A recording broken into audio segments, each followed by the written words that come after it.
Hi everyone, this is Kasia Zmokla. Welcome to my channel, where you will find photo editing training and educational videos to help you grow as an artist and photographer. Today we will be creating a custom signature watermark in Capture One. Don't worry, I'm going to take you through all the steps. So first of all, I will show you where you can find free fonts, free signature fonts, how you can download them and how you can create super quickly very simple signature in Photoshop.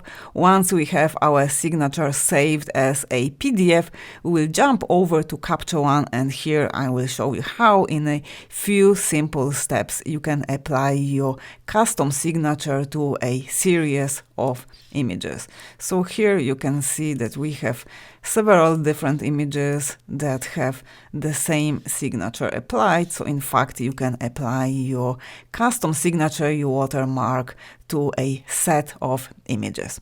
Ready? Let's jump right into it.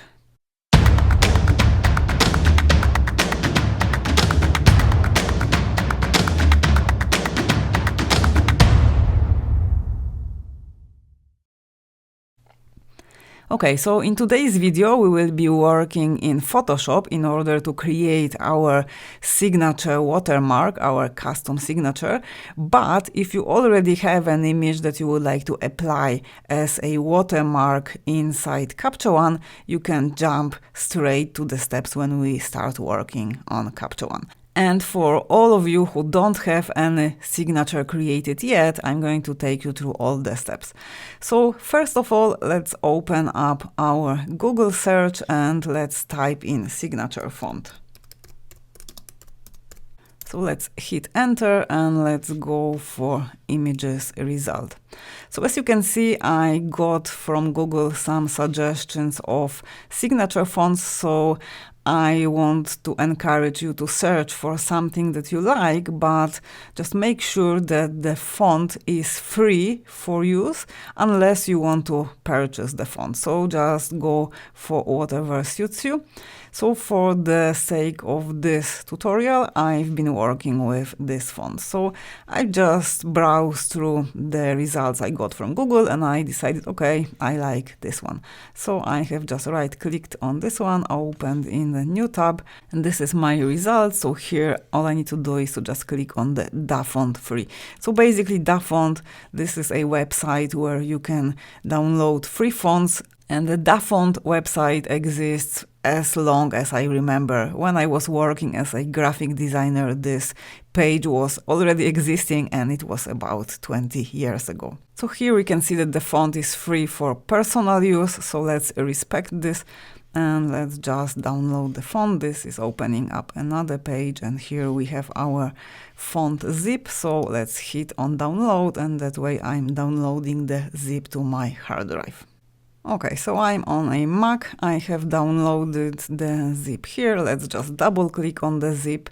So this will open up the font and this is my file. Let's double click again. So on a Mac you have this option, very simple to install font. So once I have clicked here, I have installed this font to my system and now I can jump over to Photoshop and start creating my custom signature. Okay, so here we are in Photoshop. Let's just create a new document. When it comes to the size, I would recommend creating something that has at least 2000 pixels width. So I'm going to go for 2500 pixel wide, and when it comes for the size, I think 1500 is fine. We can crop it later, but when you're working on your custom signature, if you create it quite large, it will be helpful to maintain high quality when you apply it in Capture One. Okay, so here we have our blank canvas. All we need to do now is to just pick the type tool and type in the name.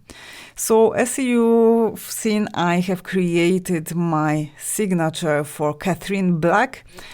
I've done this because I'm Polish and my name just doesn't look good with these fonts. Basically, I think they were designed for English. I don't think that you have any word in English that has Z and M, so I can just type my name in. Kasia Zmokla, and I just don't like the way it looks like with this font.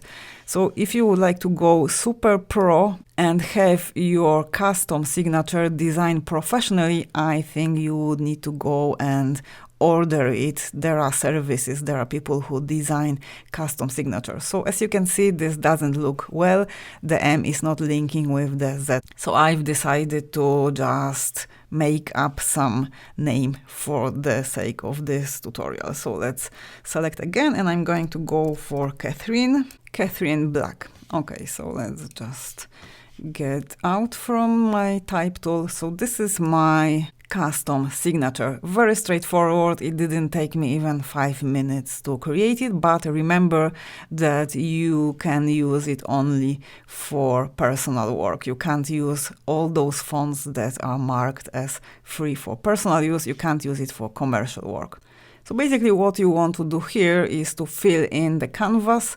So let's just position it near the corner, and let's go for Command T. You can stretch without holding Shift, so this will basically hold the proportions. Let's hit Enter. Let's add here another line. So as you can see here in Capture One, I have added a website. This can be a good idea when you are exporting your images with watermark. So let's jump over to Photoshop, and here we need to just select the tool again and type in. So let's go for catherineblack.com, and let's just change the font. We want to go for something very simple. One of my favorite fonts is Lato, not for the reason that it was designed by a Polish designer, by the way. It's just a super versatile font. You have many different options here. So let's go for regular, and let's make it bigger, so it will very nicely close our signature here at the bottom. Let's now increase the spaces between the letters here, because it's going to be quite small and we want people to see the address. We want to make it as legible as possible. So let's now center the elements that we have created. Let's go for Command A. So I have selected everything. Let's now first click on the signature, and let's go for this icon. So this will center. Let's go for the other one. Let's click on the icon. So now they are both center. Let's go for Command D to deselect, and let's move this one upwards just with the arrows. Maybe it's a little bit too wide. Let's compare it with my initial design. Yes, this one was narrower. So let's just make it a little bit narrower so it looks balanced. Okay, so we can reduce size of the font, so it will be still legible but without overwhelming the signature, and we can go for larger spaces between the letters. I would go for even more. Okay, I don't want to spend too much time on creating this. This is just to give you an idea how you can approach this, and of course, if you want to create a beautiful design, you can spend proper amount of time in Photoshop. Okay, so let's now crop our image. Let's crop the signature because we don't need this blank areas. Let's maybe change the background color to black so we see the original crop. Okay, so let's go for the crop, C, and let's adjust this.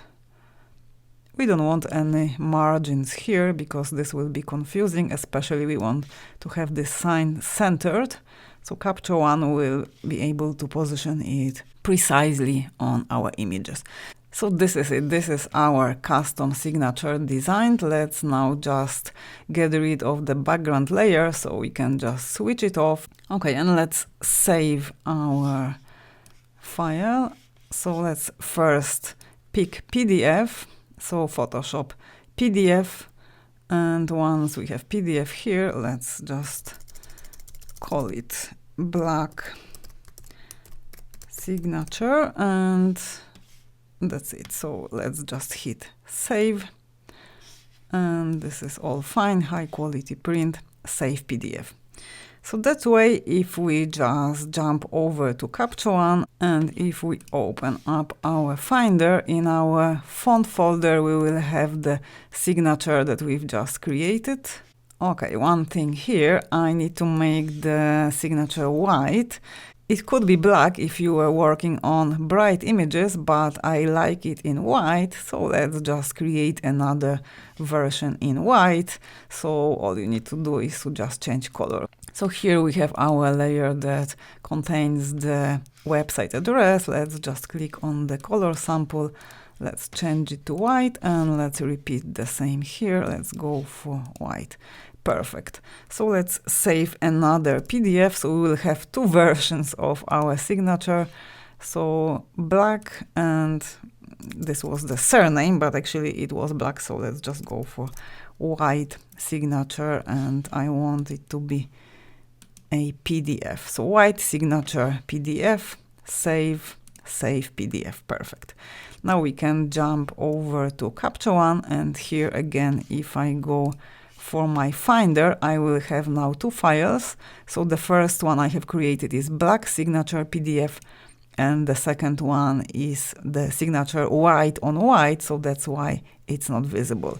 So let's reset our watermark tool here. So the watermark you can find in the Output tab in the very last one if you're working with the default workspace. So here in watermark, let's just go here and let's select Reset Tool. So if you've never applied any watermark to your images, you won't have anything here, you will have just None. So now to apply a watermark, to apply your custom signature, this is super straightforward. All you need to do is to just select from here image, and you will have this little field here, drop image here. So let's just go back to our Finder and let's drag the signature that we have created. We want to go with the white, so let's just drag it and drop inside here, and that's it. So our signature was applied to the image. And by the way, if you're getting value from my videos, if you find my videos helpful, I will be super happy. I will appreciate if you leave me a thumbs up on this video, if you like this video, if you leave me a comment, and of course, if you subscribe to my channel so you won't miss any of my future uploads. So you can hit the bell icon, and that way you will get a notification. So if you appreciate my work, like the video and subscribe to my channel. Let's go back to our process. So we have dragged our design inside Capture One, and now all we need to do is to just reposition it. So here you have several options to work with. You can adjust opacity. Let's maybe adjust scale. So I'm going to go down with scale to make the signature a little bit smaller.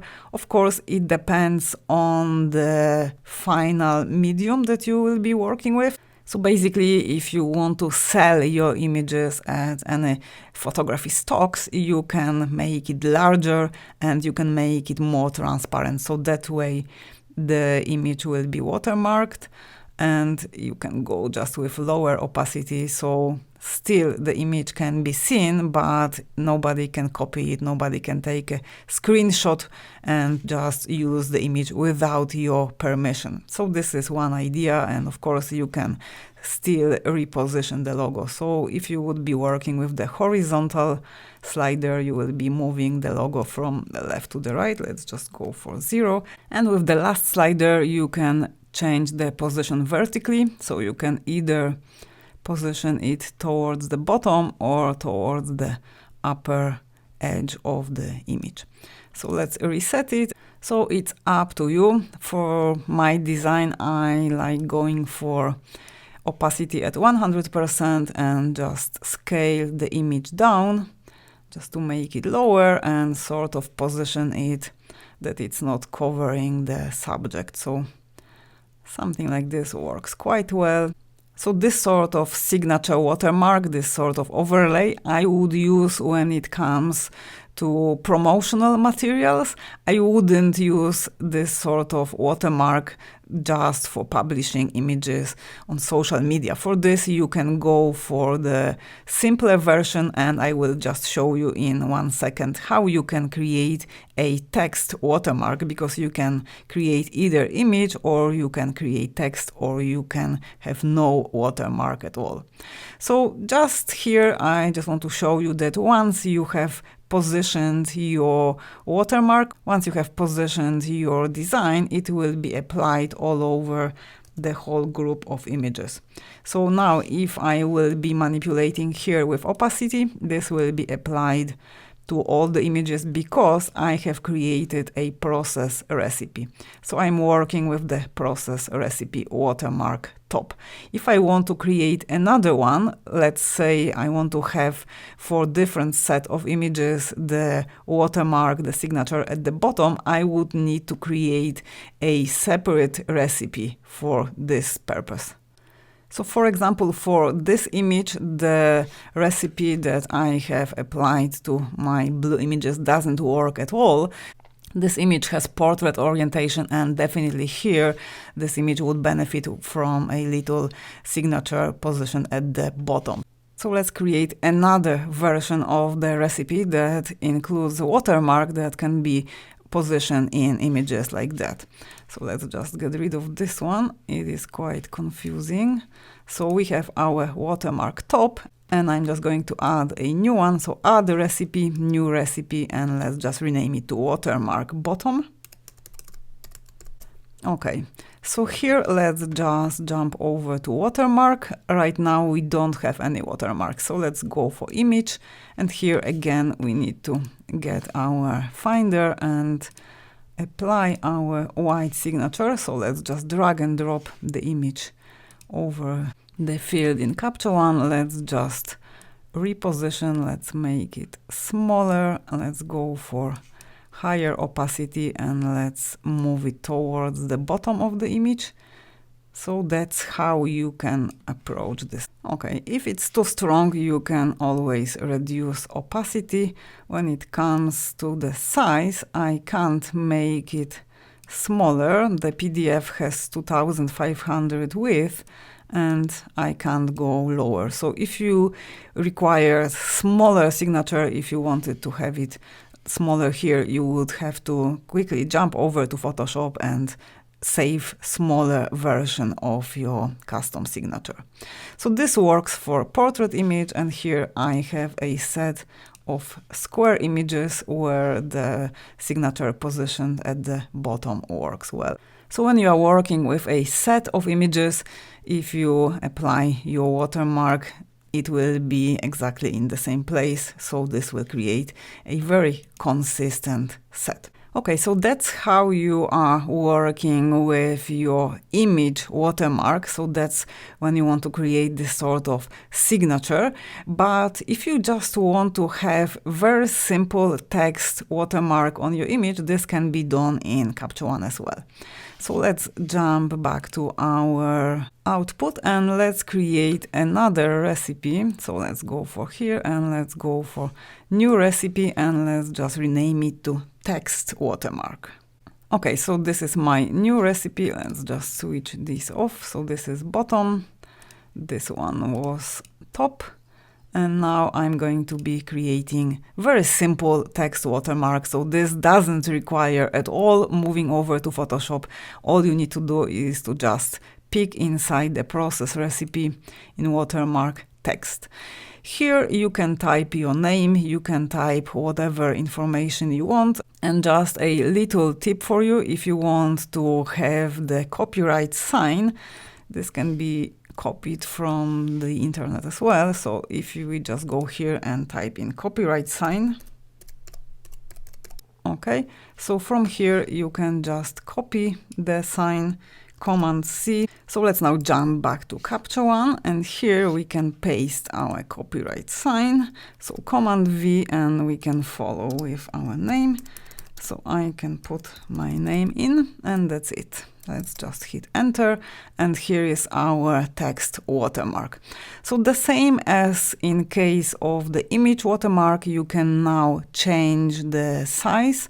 So you can manipulate with scale. So typically when you are publishing your image online, I would go for this sort of watermark that is visible but is subtle enough. So when it comes to positioning, I would go closer to this edge. Let's change the color of the background so that way we can control the positioning.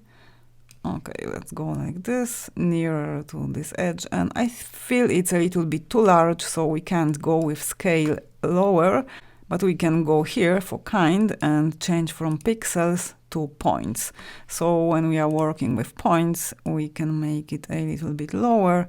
So I feel something around this size, and I wouldn't go lower with opacity, because if you apply this watermark over bright image, then it will vanish. So if I, for example, click on this one, it's almost invisible. So I would go for opacity at 100, so when the overlay is white, there is bigger chance that it will be legible, that it will be visible. Of course, if you want to be super precise, you can adjust the opacity for every image. So here it will benefit from darkening. So you can just play around with these values. But basically, all you need to do is to just place your name, place the data that you would like to have included in watermark. Plus, you have the option of picking a font. So from here, you can access different fonts. You can go for any font you like. I would suggest, though, going for something very simple, very minimalistic, very legible. So the same as when we were working with our watermark signature, we went for this simple and legible font for the website. The only place where we have been working with the signature, with the handwritten font, was the signature itself. So it makes sense here. But in case of text watermark, all we want to do here is to just have the information included, who is the author of the picture, and the simpler the font, the more legible the font, the better. So if you still find it distracting, you can scale it down. You can make it really, really small, so it will be there, but it is not distracting from the image itself. It's not disturbing the viewer. And of course, once we have the process recipe with our text watermark created, we can apply it to any image we want. So let's just go for the other set, and let's go back to our output. So here, if I select the first image, we have our text watermark applied as well. So here, I think it is a little bit too bright. Let's switch off this one. So we can fine-tune opacity. We can make it a little bit stronger if it's needed. So once you create your process recipe, once you enable it, this will be applied to all your images that you want to output, that you want to export outside of Capture One. Okay, so in this video, we've been talking about adding a watermark in Capture One. So you can go either for a simple text watermark, or you can go for something a little bit more fancy. So first of all, you need to create your design in Photoshop, or you can order it online. And when you have your design ready, you need either PDF or PNG file, something that includes transparency. Once you have it, you can drag it here in the process recipe, and you can create your custom signature. I hope you enjoyed this video, and I hope you will find it helpful when you're creating your own beautiful custom signature designs in Photoshop and applying them inside Capture One. For those of you who would like to learn more about Capture One, I have a comprehensive course. You can find the link in the description. You can check out the curriculum of the course, and you can take the free preview of the course. So thank you very much for watching. This was Kasia Zmokla from Digital Art Classes, and I will see you soon in the next video.